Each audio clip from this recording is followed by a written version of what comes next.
I think you should discuss with your partner to help you with co-parenting. He's the one to take the kid, not you. There's nothing like co-parenting, my friend. If you moved on and you're married, What about the kid? Forget about co-parenting.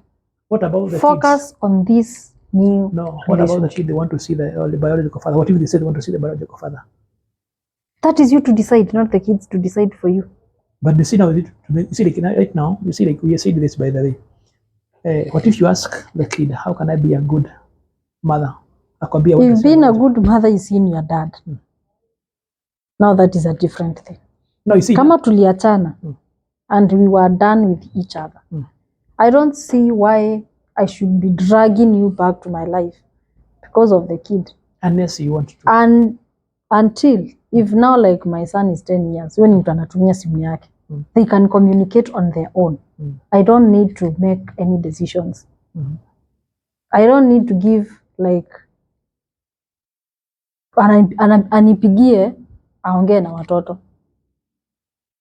This kid has his own phone. The best way is if the man wants to see the kid. See what happened is I would agree with whatever Nasema by then. The only problem is you need to look at the interest of the father, biological father, and the interest of the kid. No. But whatever unasema ni ukweli. But if you moved on, don't allow your ex to come in your life because of the kid. That is now opening chapters that you closed. Yes. And you are going to hurt your current partner. True. And instead of hata yeye lazima akona mwanamke mahali. You are dragging innocent people into your mess. If you knew you just needed space, I'm going to involve other people in that space. You would have stayed single, in fairness space. Now you can come back together when now you've come to an understanding. But you cannot make an understanding when you already have another man. You see now what I noted is vizuri sana. What I noted is people who get children at an early age kuna hoga na katrama kama jificha pahali. Unajua hivyo? Kuna katrama kana hoga kama jificha pahali. So what happened is either the man was not ready to be a father. So he has a trauma of maybe being a father. And he has a problem of maybe self-esteem. So what happened is umeenda amekopia eda. But hataki to move on. And what you are saying is true that if you decide to move on, don't allow the kid to push you to a place ulifunga. So what happened is if anataka kuona mwambie vizuri sana na mwambie the current. This man want to see the kid. I don't want to see my ex because he want to see the kid. Please help me this. Because I'm not hata ukiangalia bahati. Jana walikosana hata. Because of what I noted this, utapata mimi ni move on. Kuna bebe mama bahari. Ameona vile na enjoy life na the new wife. She has her weaknesses. He never acted on her weaknesses, but he's not happy that I'm enjoying. So he used the kid to torment my life. And that's why I said, if today men were to handle that issue of kids kwa marriage, mingi itaisha. Because wewe, to be sincere, let us be sincere. Mtu alikuita manema hata unataka kumpelekea mtoto ukimuona, you will not be happy. You will never move on. Sio kweli? What I say about co-parenting is two adults trying to be wise. Two adults trying to be wise. Yes. Why? Because you're trying now things that are going to hurt someone else. Oh. When you start coming to an agreement, you start involving your new partner, I want you to take my kids to my ex-husband, you're dragging your mess to another person. And this guy is going to get hurt. And this guy is going to get tired. Maybe he was a very good person. You are going to lose it. So you need, if you separated and that chapter was closed, don't go back to opening those books. So what you're saying is you are telling us that if you are a single mom, you have picked another man, you want to move on. Let these kids know this is the new dad. Final. No seeing. Final. No seeing the biological dad. If he was not able to sustain that family, why is he worth seeing the kids? He's just an AI. Why are you giving credit in him seeing the kids? It doesn't make sense. But if, of course, you're making sense. What if you want to see the kid and the kid want to see the father? I'm telling you, when you move on, you need to sit down your kids and tell them this is your new dad. And that chapter is closed. You need to be firm in decisions as a mother. And also as a father, because they are single fathers. You need to make very clear, statements, very firm statements to your kids. And they should know this is not a joke. And being so a father, there is no discussion. And they should understand being a father is not already giving a sperm. It's not that sperm donation. Being a father is that father who is there when the kids are growing. That father who is there to sit down all night because that child is sick. That is your father. The one who you think you look alike, just that chapter die and start another chapter. And that is how people move on with their lives. When you tell people you moved on, mean that. Why I said this is because I noted this, by the way. There's a hypocrisy in Akuanga. You got a kid with someone, you want to move on. But now because there's a kid, you assume like he's not your ex. He is your ex. As I said, like, if you want to move on, cut off that relationship. If you want to see the father, let him deal through your parents. He should never call you, or deal with the current. Nobody should deal with your ex. That is a chapter closed. What about that? There is nothing like communication with the parents or anything. What I fear is... I started another chapter and I want to deal with it. What I fear is the interest of the kids. What interest? You see, wewe mwenyewe as a kid kuna vitu ulinyimwa. Akifika 18 atafute biology kwa babake. No, nasema wewe kuwa mtoto kuna place kusikizwa. What if these kids want to be kusikizwa, they want to see the biological father even if they have a stepdad? Why? They need to give reasons. What if they give viable reasons? How do you handle it? Like? Yes, wakwambie, I love my current father, but there's a way I feel safe with the dad who I can trace. This is my brother. That is a very dead story. Because there's a reason why these guys separated. Of course, there is a reason why they could not see eye to eye. But no, remember this. There are good men who married a woman who was not ready to settle down, so he moved away. Then they should agree on who to go with the kids. If the dad was so good, then he should have gone with the kids. No, kuna ile unajua sasa shida ni current family rules don't really give custody to men. These things are agreements. So and many women use kids to punish. That's the problem I have right now. That's why I said, like, if the kid wants to see the father, it should be the current father, ama the fathers of the lady to handle that. Not just kupigia ex yako. I would feel bad if I have a baby daddy calling me because of my kid. No, like if he is married, I would respect that man like the person who is raising my blood. Namwambia mimi nakuheshimu kabisa, by the way. Sometimes I would like to see my son. I don't see my son as per. I've seen couples go through that. But the a very rich man gets married, the wife gets married, and the kids, grow up going to their dad's house. They stay for the weekend. They go back home. They bring the stories to the mom. They take stories to the father. What is happening in the house? So it gets so messy. Oh yeah. It gets even so messier than, if it would have died. You had the current. If it would just die. Because these kids come into my house and are married to another woman. Do you think that child is stable? There's no stability. So why should you expose your child to that just because he's the father? It's an issue that people who made this family rules never got off. It is because in Kenya laws, most of the laws are made to please the rich, not the poor. The poor people struggle to make their own lives work. And if you look at the current regulations and rules on family, especially child support and everything, they more focused on pleasing a woman, not even the kid. Or giving a woman a chance to do what he wants. A man can get frustrated by the wife. So easily. And this frustration may lead to the separation. So the kids saw you frustrate the father. Then the mother used the kids to frustrate the father. And now the woman is using the kids to frustrate even their father more. So these kids will want to see their father for sympathy purposes. Yes. Not because they want to reconnect with their dad. I get you. They are using that as a sympathy move. Because even kids take sides. They do. They take sides. If you ask the kids when you're separating who is on the wrong, they'll tell you exactly who messed up things. And maybe you thought you were so clever.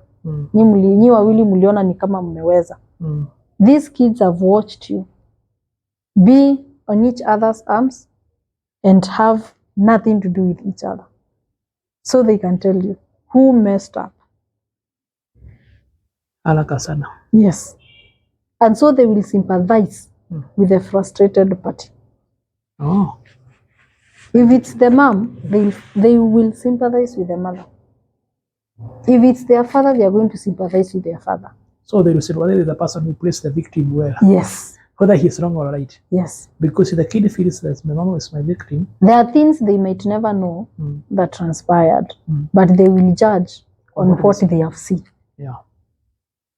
If the mother played the victim well, the dad becomes the evil. It all depends with and I've seen that where did it start. I know a story here. The mother played the victim well. The son grows and do researches. Nakuja kule kumbe mamangu ndiye alikuwa mbaya na vile nilikuwa nafikiri babangu ndiye mbaya later. I agree with you with that. Now, for you to understand that I don't trust myself, it's hard to trust others when it comes to relationship. There must be a breaking even point. Place ulifika ukafeel I need to know why I behave like this. Lazima kuna place ulipigwa character development ikakupush ukafeel I need to stop this. After our separation. Because what I know today is what happens to the people, they have a problem and they don't have ability to self-reflect. So they always shift to play the victim and say, my ex was toxic. No, they never take accountability. But kuna place watafika and say, hapana, I've blamed everyone for a very long time. I think it's time to ask myself, shida yangu inakuwa nini pia? When I got married, I was very okay until I got my son. That is when things started changing. I didn't know I changed as well because I became colder and colder and colder towards him. I never had time for him. I never wanted to have anything to do with him. So I focused my energy, my thinking to the kid. I forgot there was another person who needed my attention as well. So he started seeking attention in the clubs. And that is how I lost it. Since then, I've never, all through, we stayed for 13 years together. All through, I never felt I need to embrace him back. I always felt like we are competing. You know. And you are currently pushing pole. He goes, drinks, even comes in the morning. He goes, drinks, comes after 3 days. You know, I started now feeling abandoned. I started feeling I'm very abandoned. But this guy is not there. But ukiangalia pia unaona enyewe somehow I started ignoring him. Yes. Push pole. Yes. Until he moves out kabisa, you start now feeling abandoned. Yes. I felt I was the cause. Because anytime he tried to get closer to me like we were before the kid came, I showed him so much negativity. Unknowingly. Let me say I didn't realize it. Yes. Until now, it came to a point that we could not even sit on the same seat. That is when I realized now things were really bad. Can I ask you? Because they say, nyumba ikijengwa ianguke, kulikuwa na shida ya foundation. sema bati ilikuwa na shida. So let's go to the beginning. If you look at how did you meet and how did you decide to get married? Our foundation was shallow because I was not a relationship person. He was the first person actually I wanted to get serious with all my life.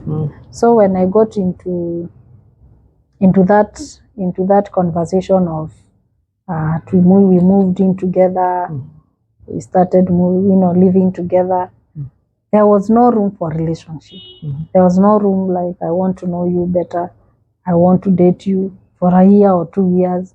We never had that discussion. So mlijuana, then mkaanza kukaa pamoja? Tulijuana and the next thing we were living together. How many days after kujuana? Around 2-3 months. So after kujuana leo, 3 months mlikuwa mmekaa pamoja? Yes. We don't know about each other? No. You never discussed, what do you want from me? What do you expect from me as a husband? We never what do you had expect a from me discussion as a wife? Because I've come to understand this, by the way, that for a relationship to work, both parties must be ready to invest. And how do you invest? You invest by being vulnerable, sharing out what you expect from me. Because you see, like, don't assume that I'm a mind leader, that I will read what you expect from me. Because this is where I've come to realize that you go to people who have destroyed the relationship. You find someone who thinks that the other partner should know what anastahili kujua nini nataka. Anastahili kujua yeye ni wewe unajua kile anatakaje. No one is an angel. Sasa nimekuuliza about foundation because what I feel is you never knew his weaknesses and him too never knew your weaknesses. You never shared what you expected from him. You never shared your experiences that could have brought issues in your connections. Because before mtoto akuje, let us go back kiasi. Before taniendelee, let me ask you this, by the way. Umesema after allow me to divert kidogo because I was almost nilikuwa nimesahau kuuliza your question. You say that after kujifungua hapo ndio ulianza kumpush kabisa. Do you feel like because there's one thing I have noted, most men cheat when the woman is pregnant ama after kuzaa mtoto, and most marriages collapse kabisa after the second child. Ours is after the kid came. He was that determined guy, that available guy. He used to wake up at 4. Acha amenipikia kila kitu akienda job. So before the kid, he was so invested. He was very okay. Even after the 3 months nimezaa, that maternity, he was given a paternity leave as well. And he used to be the best. Waking up, kwenda kutafuta soup, those things, making sure the house has everything that I needed after delivery. Things started going south when the kid was 6 months. Because after I've healed, after the 3 months, I wouldn't want him to touch me. Okay. I pushed him away. You have come to a place where I wanted to discuss about, because I have noted some women once wamepata mtoto wa kwanza in marriage, after kuzaa they might experience postpartum depression or just fear about their bodies and feel like they are not beautiful. They feel that they are not beautiful enough for their husband. The low esteem, the kid scares them away to an extent where they fear even for the kid so much that the close connection with the husband, they push the husband out without knowing. Because you see, like already kuna hizo 3 months mostly you cannot be intimate. After umeheal akikuuza wanamkeep off. Hizo miezi ya kupona, what did you feel that made you feel like that I don't want to be touched? If you go back to that. What I would say is, number one, I used to be afraid of being pregnant again. Why were you pregnant? Were you being pregnant? Was it your first pregnant? Ilikuwa na shida mingi? I mean, when you've given birth, kupata mtoto is not that hard. After delivery, you can get another kid within the 3 months, even if you are breastfeeding. True. So I was afraid I could get another pregnancy, and I was not using anything to do with family planning. They all, they were not the best for me, all of them. I tried several, they did not work with me. So I was so afraid of, him touching me. And I ended up making him now seek empathy in the clubs. And if I ask, kuna kitu sijapata kabisa, if the kid was good, it was a blessing to you and you felt happy. Why were you fearing to get another kid? Is it because you felt like kukaa na mtoto kwa pregnancy ni ngumu na kuzaa was painful ama scary, or what was the problem? Ama ulikuwa unasikia hakuna pesa enough ya kukaa na watoto wawili? Okay. Immediately after I give birth, every woman gets that cold feet of getting another child. Because it's not easy. Yeah. Oh. So, for me, pregnancy, even being pregnant is not easy. During that period of pregnancy is not easy. At times you feel you never get pregnant again. Actually, many swear. Sitawaipata mtoto tena. So there's that stigma. Traumatic event. Yeah, you don't want to get that experience again. You don't want that thing again. So I just concentrated on raising up the kid, and I forgot that there was another person I cared about his feelings. I ended up pushing him more until one day, after like the child is 1 year, we cannot have a discussion. We cannot sit down and discuss anything. He used to be drunk now 24/7. Can I ask this? After the 3 months, so it means for 3 months up to 1 year, no intimacy? Nothing. I used to feel so intimidated. I used to feel like amekuwa uchafu. I used to feel even kuniguza it's not okay. So we separated actually when the child was 1 year, because I could not handle that. Then now things had become so dirty. Like him going for a week and coming back, and na amekuwa tu around, not that he was outstation. He was just around, and he has been somewhere else. So I used to feel dirty. So we had to separate. If I may ask,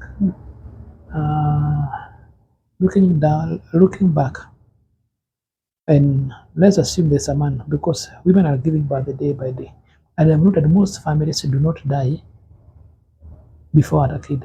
Wakati mtoto amezaliwa, something happens, either mtoto wa kwanza ama wa pili, ama when during pregnancy, is most men will shoot that time. In somewhere I know that there's a connection between pregnancy and a man going out. Is it that if today I'm that man with the agwaliza, after 3 months, ataki nimuguze, what do you think you wanted from your man that could not understand back then? You wanted him to do? I never thought of anything. I was so naive in marriage. I had never actually been in a relationship. So even myself, I didn't even know how to handle like some scenarios. And I was, a coward. I never felt like I should ask my mom some things like that. Because my mom is that person who showed me toughness. So I could not ask her. What should I do when I don't feel? That discussion was not possible. Now, back then you're not informed. Right now you're informed. That's what I'm asking. If today I have that wife amefuzaa na hataki nimuuze, what do you think I should do as a man? Ama, what do you think a man could have done to make you feel comfortable and appreciated to open up again? Try to have a conversation. Try and talk about the fears together so that you can walk that journey together. But when the woman is left alone to make decisions and it's a freshly married girl who has no idea about marriage, things are really hard for her. So I expect a man should sit down, a wife, let's talk your fears. What are you afraid of? Why are you afraid of sleeping? If you feel this man is not giving you that comfort, can you go to a doctor? Can you seek a guidance, advice? The issue is, you see, when umeenda kuguza umekataa, as a man will feel rejected. Because the easiest way a man feel rejected is when a woman doesn't show that kind of an affection. No, when a woman refuses to sleep with me as a man, I feel this woman doesn't see me, and is a woman who used to be intimate with me, I feel anipendi, ameboeka na mimi. You see? And I feel like the biggest challenge is if the man knew unakataa juu uko na fears, maybe mwangeongea. Sema, when you sit down and talk all these fears together, but you see now, you'll be able to move on together. The problem is the man didn't know that you had fear. So yes. What about if you as a woman, do you think it's good when you feel you try to open up and say, I don't feel like being touched because of ABCD? Number one, as I said, we had no relationship. So I never knew how to communicate with this man. Yes. So he was still a stranger. Then we brought another stranger in, the kid. So we are living 3 strangers in the same house. So even this time, Mama Bia, no, you fear telling him, I feel this and this. Because I believe if you are vulnerable to that extent of, my dear me, najua nilikwambia no, and I know you feel bad. You see, like, if you went to that kind of a conversation, angekuelewa. And maybe now you come up, because I feel like the problem inakuanga sometimes ni when you reject me, ni assume utanipedi, so I'll shut down and move on. Unaona? And I feel like the other thing is, when a woman you are feeling like that, even the urge to speak may not be there because you already fear boards, and you feel if we show up each other again naweza pata mtoto, so hata unaogopa hiyo connection because inaweza kupea mtoto tena utaki kupata mtoto. So they are the biggest area. If I had knew him well, I think I would have told him what is happening. But I never knew him. I never knew how to approach him. So it was really tough, and it made us become so hostile. Of course. Unakuguza, usiniguze, usinishike. Yes. We became so hostile that we could not even stay in the same house anymore. So we had to separate because you are now putting the child at risk. Every time he's shouting, every time he's, Yes, because people shout when they feel arguing. There was no time, actually, I can't remember a day we were so happy. After mtoto amekuja. Never. It was argument. It was hostility. Because now he had started misbehaving. He's now drinking, he has started smoking. He has started even having relationships outside. So even trusting him became a challenge.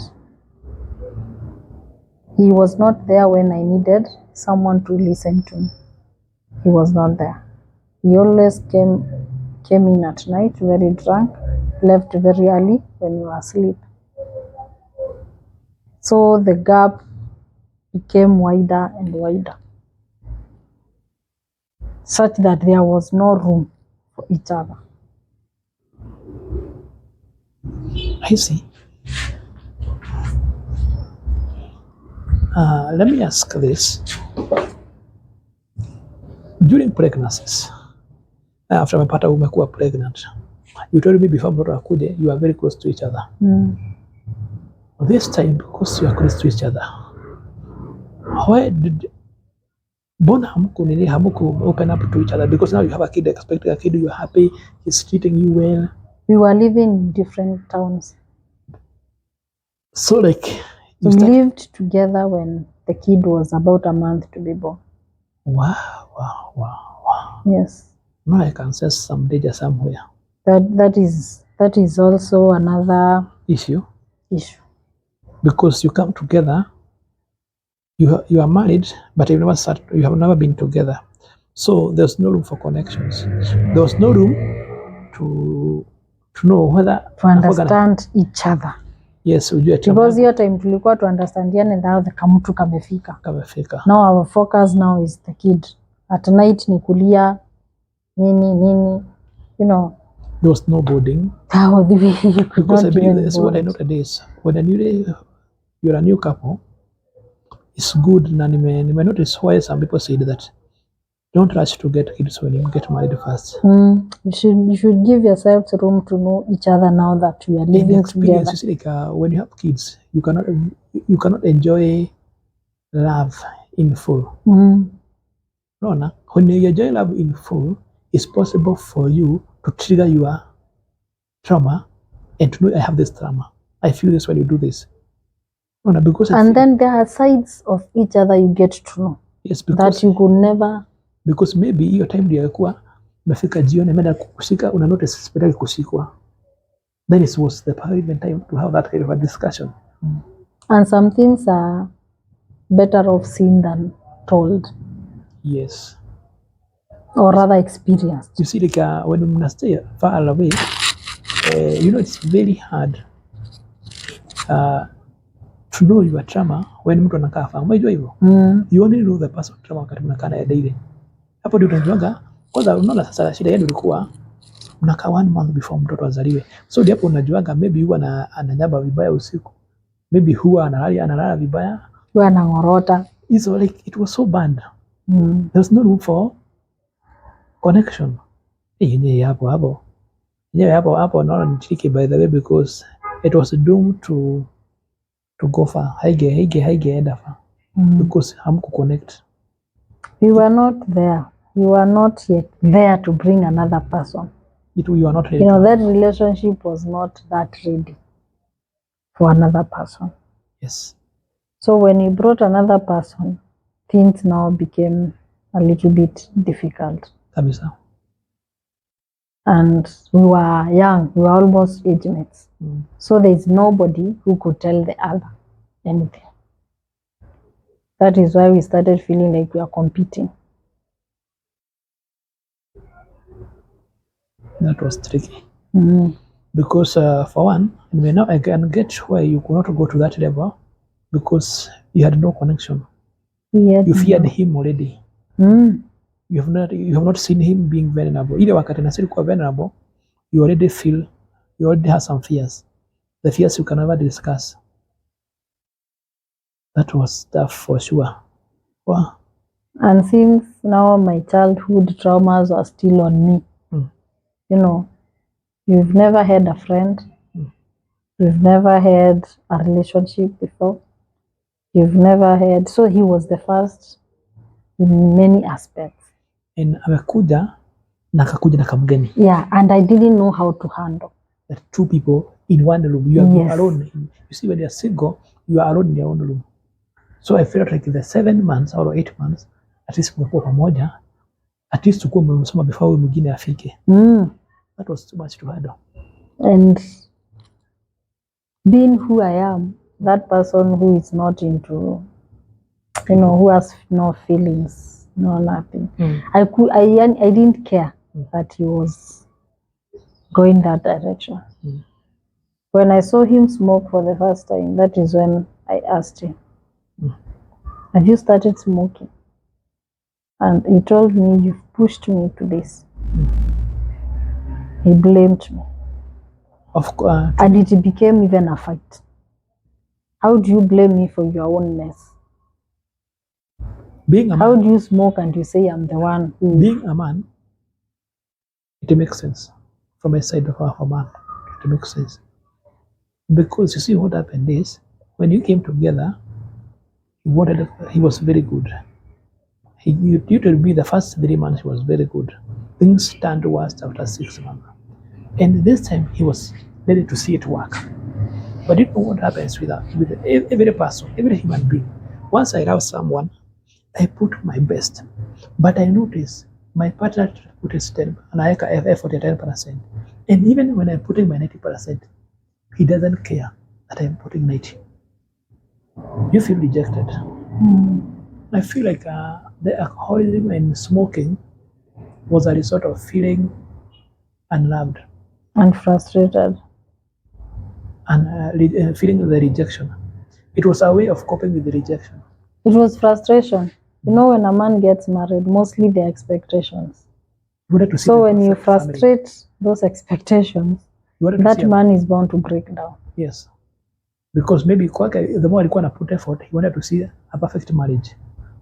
But ukazi destroy. Yeah, he wanted to see that happiness in a man going home to his wife and kid. And I ask you this, do you feel this can be attributed to why most Mount Kenya men have an alcoholism problem? Because have you noted that especially locals, you see a guy very good get married, immediately start drinking. After you know, as a man, mostly when you're frustrated, the only thing that comes to mind is clubbing. Yeah. So you didn't think of women, you didn't think of smoking, but you thought of alcohol. But now when you go there drinking, the actual act, that is where now the women comes in, because these things comes as a package. Alcohol, women, cigarettes, nini, all things come as a package. They come as a package. And mostly when a man goes out drinking, looking for that satisfaction, if a woman triggers any move, that man is in. Atakangi kujua whether you are positive or negative. Because what he's looking for anatafuta healing. Na anataka to feel appreciated by a woman. Because the wife he loved so much is not appreciating. That's why I'm asking, do you feel like a Mount Kenya alcoholism problem can be attributed to such issues happening where the woman feels appreciated by the family and moves out to get peace? Because I've noted that most of the people who have an alcoholism problem, you find something attached to them. I would say marriage can cause that. But I will also say some things are also in the family. Explain. Some things runs in the family.